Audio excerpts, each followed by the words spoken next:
I never imagined Christmas without her. I couldn't even picture it in the years leading up to this moment. Every year, it was the same. Decorating the tree, baking cookies, finding that perfect gift, wrapping it with care, watching her face light up with joy. Christmas had always meant family, our family, together. But that year, something had shifted, and the air around me felt too still, too quiet, like I was trapped in a room that had lost its heart. As I sat in the dim glow of the Christmas tree lights, I thought back to the first Christmas we spent together as a family. Her small hands pulling ornaments off the tree, her laugh ringing through the house, my heart swelling with pride that I had built a life for her. But that was before the silence began, before the distance crept in, slowly at first, like a storm gathering in the distance. And then, suddenly, too fast for me to stop it, it broke everything we once had. I thought of all the things I had done for her, the sacrifices, the late nights, the years of giving, of loving, of putting her needs above my own. I thought of all the Christmases we'd shared, when the house was full of laughter, of noise, of life. And now, I was sitting here, surrounded by the same decorations, the same twinkling lights, but without her. The emptiness felt more real than the Christmas cheer. Where had it all gone wrong? How had it all slipped away?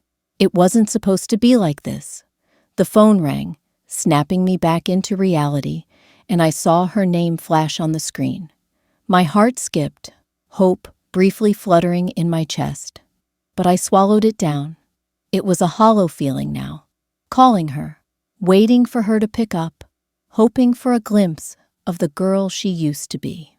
"Hi, Mom." Her voice came through the phone, distant, strained. I could hear the tension in her words, a heaviness that had never been there before. I was just calling to check in. "Is everything okay?" I asked, my voice trembling even though I tried to sound casual. There was a part of me that wanted to reach through the phone, pull her back, wrap her in my arms, but I couldn't. I didn't know how to reach her anymore. It had been so long since we'd had a real conversation. "Yeah, I'm fine," she replied, her voice quieter now, almost like she was trying to convince herself more than me. There was a pause. I could hear the muffled sounds of a TV in the background. Maybe she was sitting alone somewhere. Like me, maybe the holidays had swallowed her too, just like they had me. I wanted to say something, anything, to break the silence, to make it feel less empty. But I couldn't. I hadn't known how to fix things for a long time now. I had tried, over and over again, to bridge the gap, to be the mother I had always been, but it wasn't enough anymore. I knew that. She knew that. I miss you," she said after a long pause, her voice cracking at the end. It was the first time she had said it in months, and though the words were small, they were enough to break the dam inside me. I wanted to tell her that I missed her too, that I was waiting, always waiting, for things to change.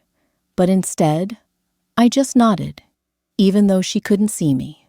I stayed silent on the phone, unsure of what to say. Every word felt like it would either undo the fragile thread of connection we had, or make things worse. I wished I could say something comforting, something that would heal the growing distance between us, but I couldn't find the words.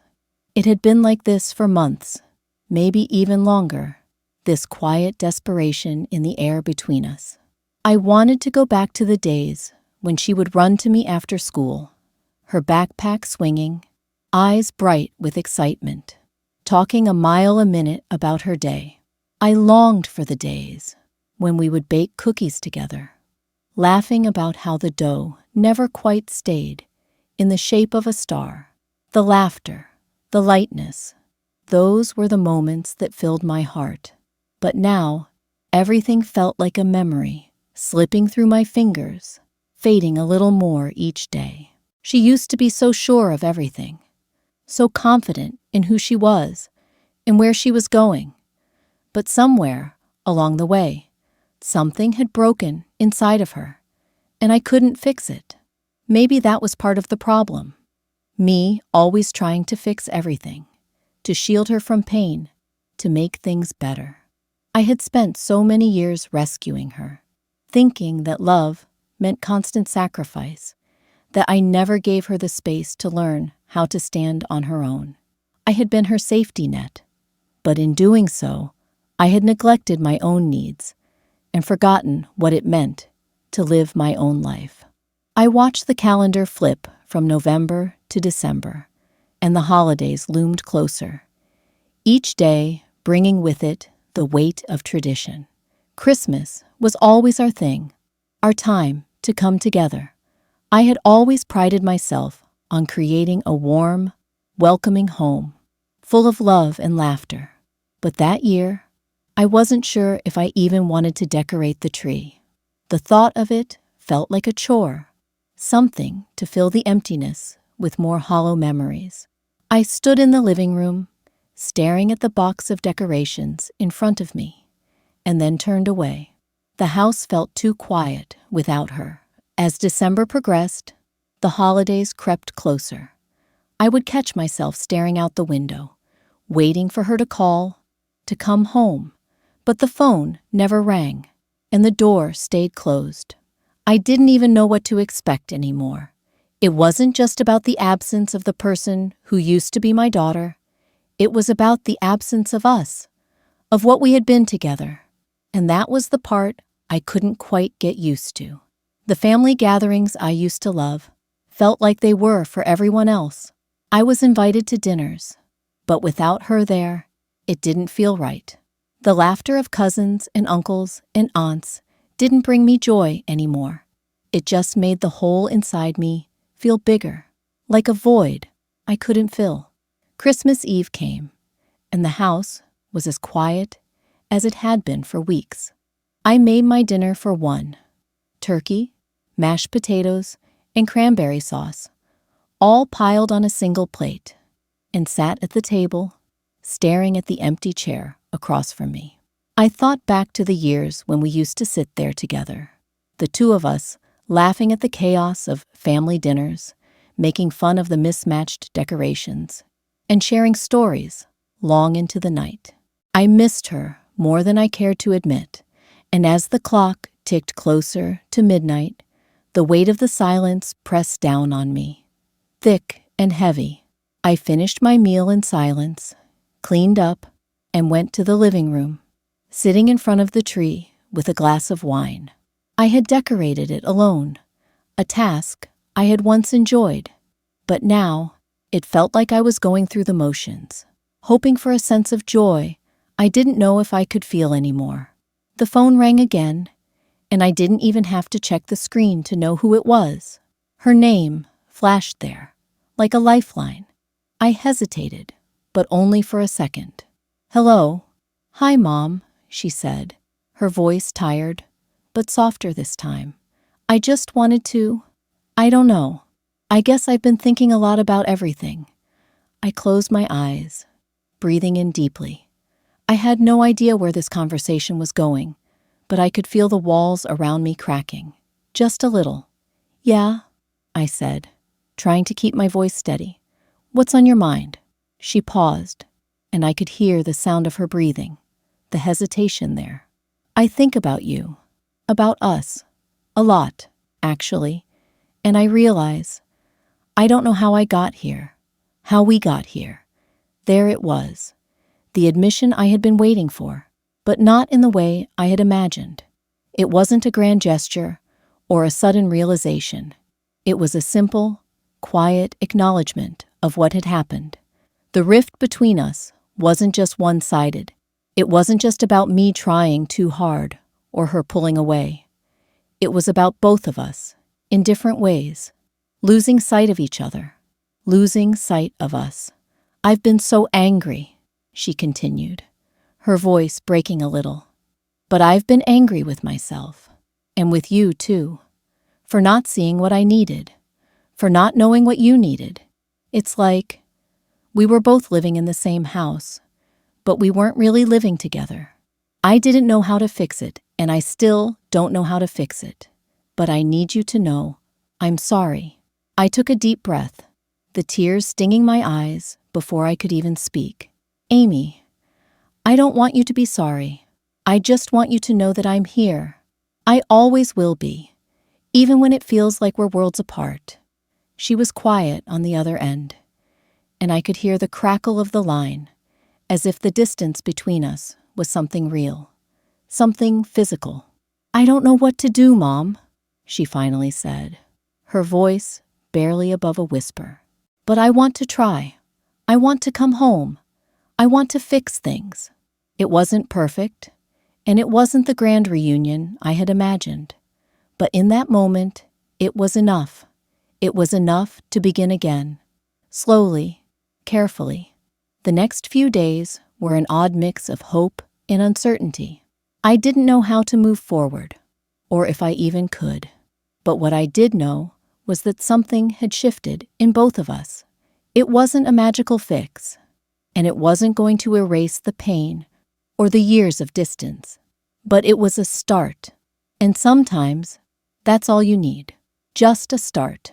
Amy arrived a few days after our phone conversation. She walked into the house quietly, her head slightly lowered, as if she was unsure of where she fit now. I watched her, noticing the way her shoulders slumped, the tiredness in her eyes that hadn't been there before. She was a woman who had weathered a storm, and though she had come out the other side, I could see the weight of the journey still clung to her. We didn't speak much when she first arrived. I didn't know what to say, and she seemed just as lost in the silence. It wasn't uncomfortable, though. It was just different. We were no longer pretending that everything was fine, that everything would magically fix itself. We both knew this was going to take time, and time was something we had to give each other. That evening, as we sat down for dinner, it felt like we were trying to figure out how to be in the same space again. The clink of silverware against plates felt louder than usual, and every word was measured, as though we were both carefully treading through uncharted territory. "How's work going?" I asked, breaking the silence. She looked up from her plate, and I could see a small spark in her eyes. "It's okay," she said, hesitating as if unsure whether to share more. "It's not glamorous. I'm working at a little cafe down the street now. It's not much, but it's a start. I don't mind it." I nodded, my heart swelling a little with pride. At least she was trying, and sometimes that was enough. "I'm glad to hear that, honey. Really." Dinner continued with small talk. No big confessions or revelations.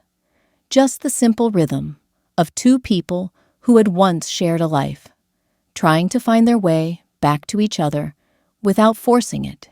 We didn't talk about the past. Not yet. The wounds were still fresh, and I knew better than to rush into those conversations. We needed to rebuild first. The past could wait. After dinner, Amy helped me clean up, drying dishes while I put things away.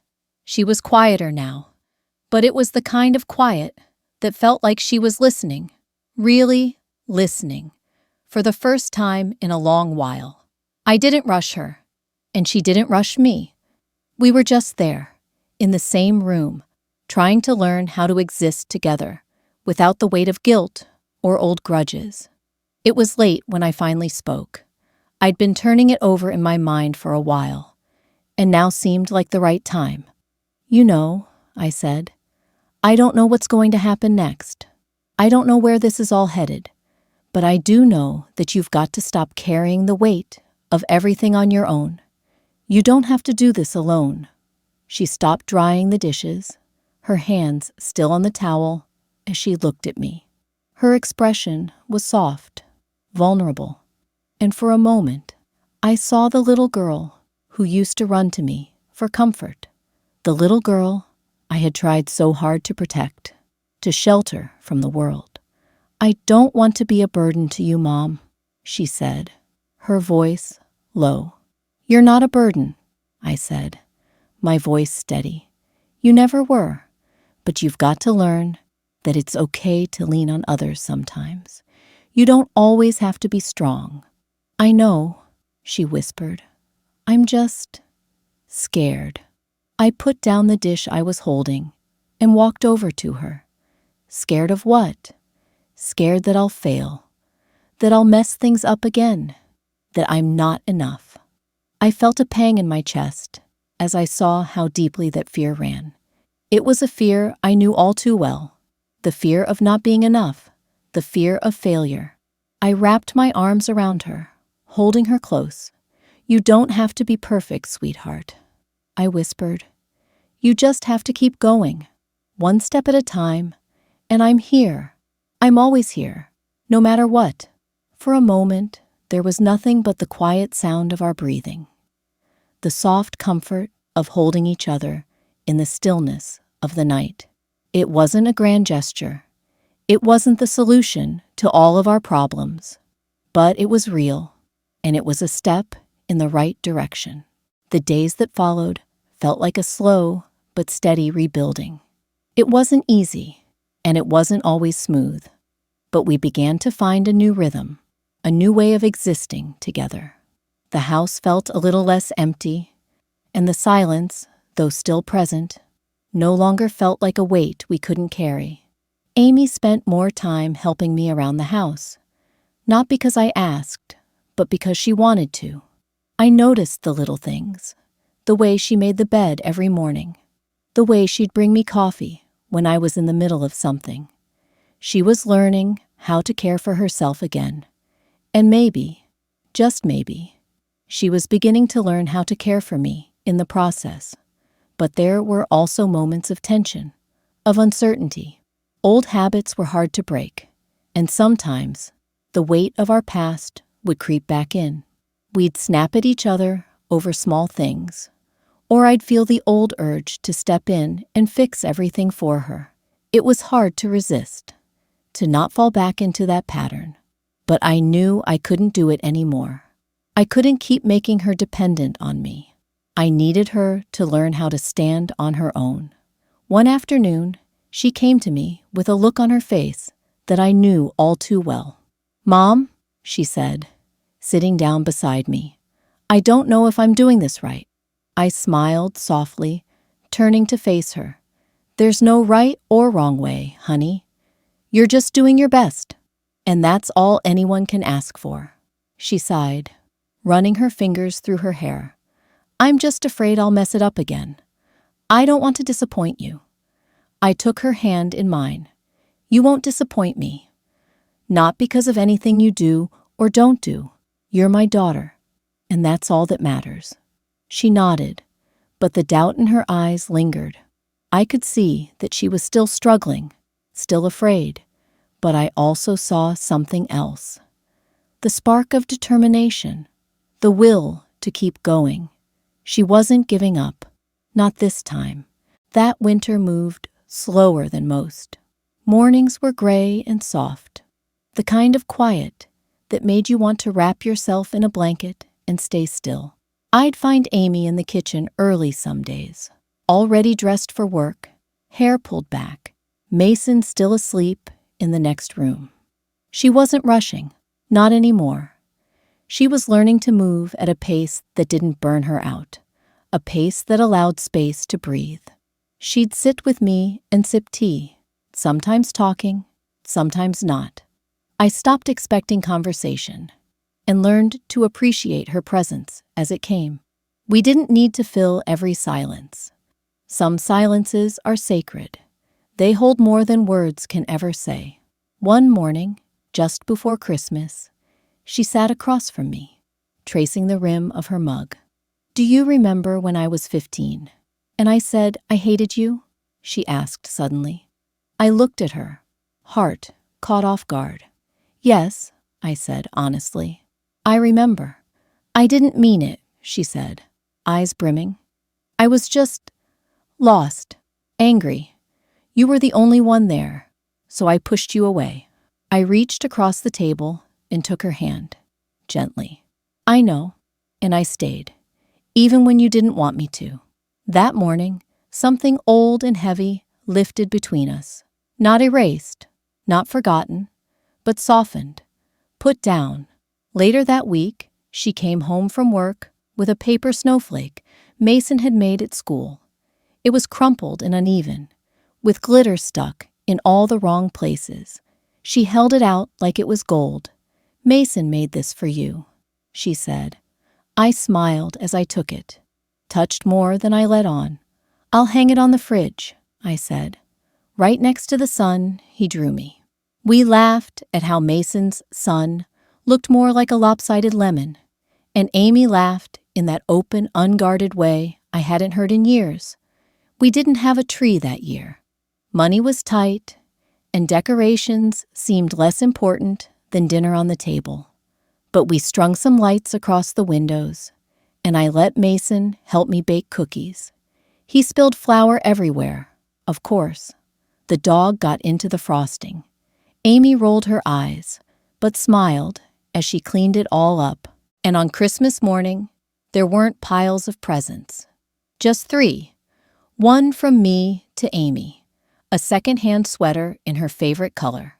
One from Mason to me, a card with crooked letters that read, I love you, Gamma. And one from Amy to herself, a small notebook, leather-bound. I'm going to write again, she said, almost shyly. Not for anyone else, just for me. I didn't cry then, but I felt something bloom in my chest, something warm and slow, and long overdue. In January, she told me she was ready to move out again, not in anger, not in desperation, just quiet certainty. I found a little place. It's close to Mason's school. Just 2 rooms and a shared backyard. The rent's low, and I think we can manage it. I nodded, my heart both aching and proud. You sure? She smiled. I'm sure. I'm scared. But sure. We packed her things over a weekend. It wasn't like last time, rushed, chaotic, full of hurt. This time it was steady, thoughtful. She made a list. She planned the budget. She let me help, but didn't let me take over. I want to do this right, she said. And I believed her. The day she left, we didn't hug at the door and sob. We didn't make promises to call every day. We didn't need to. I helped her carry the last box to the car. Mason was already strapped in the back seat, holding his favorite stuffed dinosaur, like it was a passport to adventure. Amy turned to me and said, Mom, thank you for this second chance. I touched her cheek. You earned it, sweetheart. She nodded. I'll still come by for Sunday dinner? Only if you bring dessert, I teased. We both laughed, and then she got in the car and drove off. I stood there until they turned the corner and disappeared. Then I went inside, made a pot of tea, and sat down in the quiet. It didn't feel empty. It felt full of something else. Space. Space she had grown into. Space I had reclaimed. In the months that followed, we built something new. Not mother and child, the way it used to be, but 2 women, trying their best. Sometimes she called just to talk. Sometimes she came by, and we sat on the porch, watching Mason run in circles with the neighbor's dog. Sometimes she'd bring laundry and coffee and stories from work. Sometimes she needed advice. Sometimes she didn't. And I learned to offer love, not solutions. Because love doesn't always mean fixing. Sometimes it means sitting beside someone while they figure it out themselves. One spring afternoon, she showed up unannounced. Mason's at a sleepover, she said, and I just needed to be somewhere quiet. We sat on the balcony with a bottle of wine between us, watching the city soften under a fading sunset. Mom, she said, voice low, do you ever feel like you missed your life while taking care of everyone else? I paused, then answered honestly, yes, sometimes.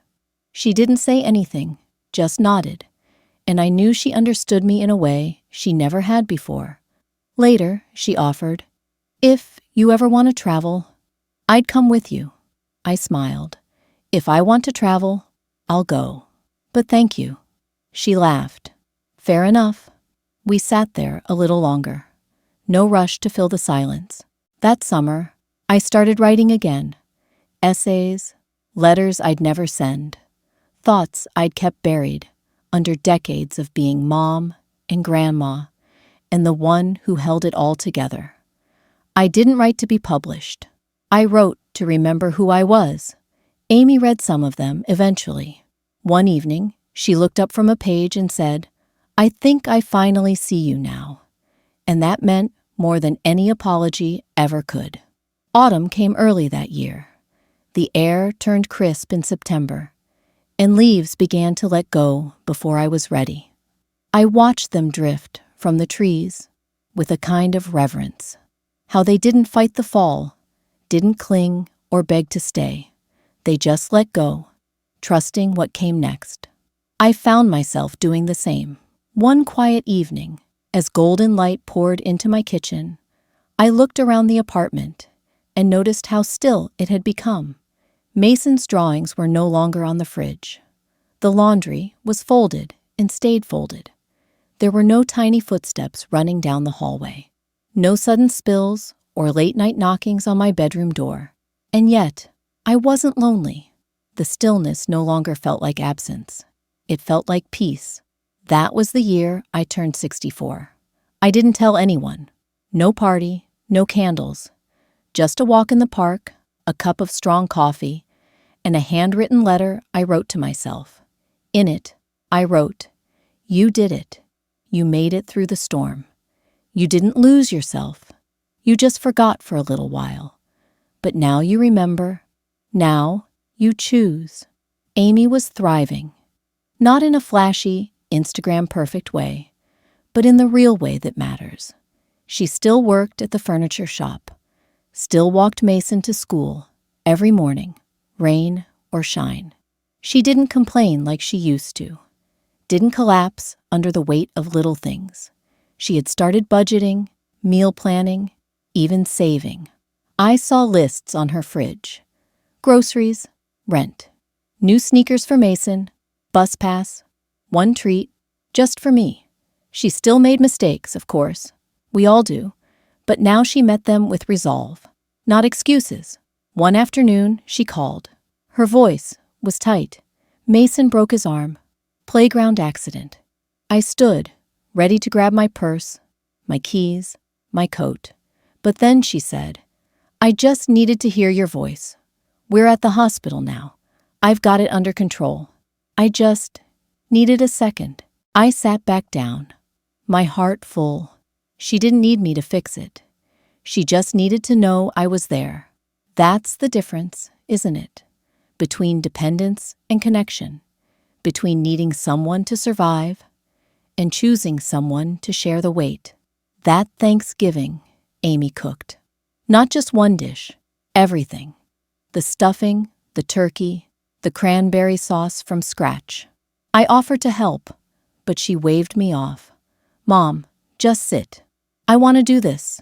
She burned the rolls, of course. Forgot the whipped cream for the pie. Mason spilled juice on the good tablecloth. But none of it mattered. What mattered was the way she moved through the kitchen, confident, laughing, at ease. She had become someone else. Or maybe she'd just become who she always was, underneath all the fear. After dinner, we sat on the couch, full and sleepy. She leaned her head on my shoulder. "Do you miss it?" she asked softly. "Miss what?" "When it was just you and me. When I was little." I paused.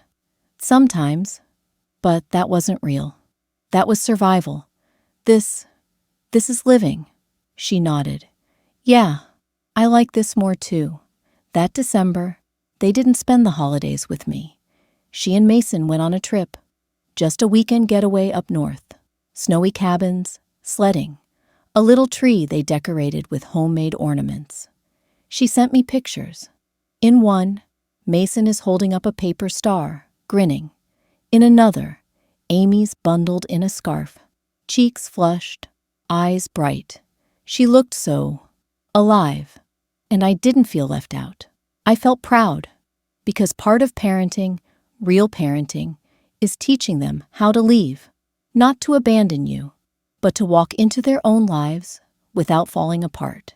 And part of healing is learning to stay when you're alone. Not because no one's calling, but because you've learned to enjoy the sound of your own breath.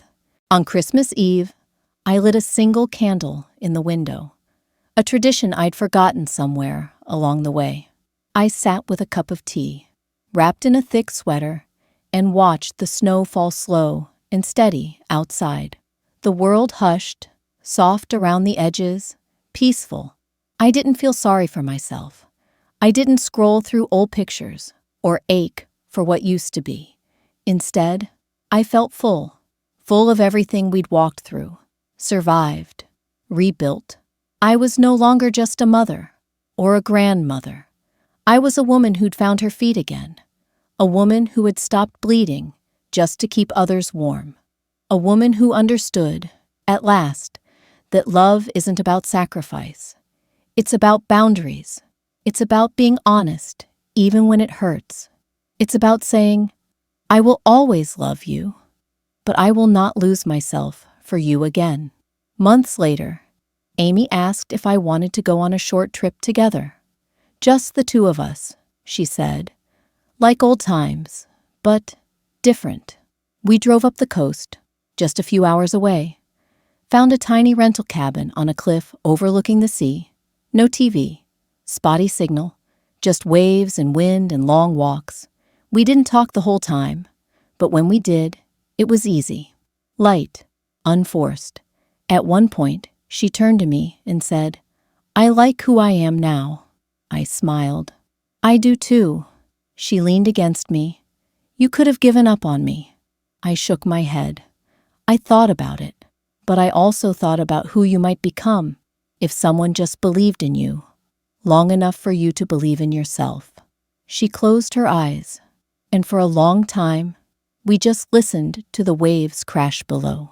We came home and returned to our own lives, separate but close. She called me when Mason lost his first tooth. I called her when the orchid on my windowsill finally bloomed again after 2 years.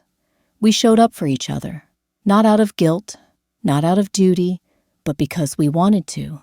And that was everything. Looking back now, I understand something I didn't before.